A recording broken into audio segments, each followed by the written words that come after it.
We are the University of Georgia College of Engineering Promoting Electric Propulsion Capstone team. Our project is sponsored by the American Society of Naval Engineers. We will compete our design at the 2021 Multi-Agency Craft Conference in Baltimore, Maryland. Each team was challenged to design, build, and test their own electric-powered boat.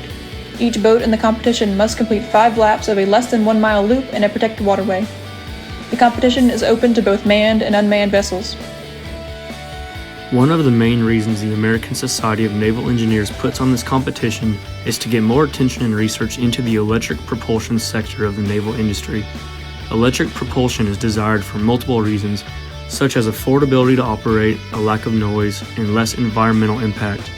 While there are some companies that are currently manufacturing electric boats, less than 2% of the market is using electric propulsion. Our goal is to help promote this industry through our own research and design process. For the competition, really the only requirement for the hull is that it is able to support at least 2 riders. However, during the competition, we only need 1 driver and not 2 people. The competition requires boats not to be Frankenstein boats, meaning not random parts thrown together. We also require a hull that can take on 1.5-foot swells on race day. With regards to propulsion was that it needed to be a fully electric watercraft.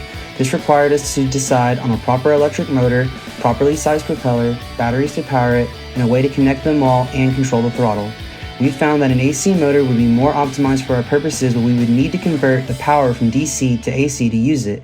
With regards to the rechargeable batteries, our research told us lithium-ion batteries would be our best choice, but we decided on lead-acid batteries because they would still be suitable and they would better fit into our budget constraints. Our initial concept for the motor drive was an inboard direct drive system. However, it would require extensive testing and additional labor to modify the hull. Instead, we opted to go with an outboard design due to ease of access. The chosen motor is an 18 kilowatt AC motor with DC input, which at 48 volts gives a shaft speed of 2200 RPM. Since the shaft to propeller ratio is 5.1 to 1, that puts the propeller speed around 1500 RPM.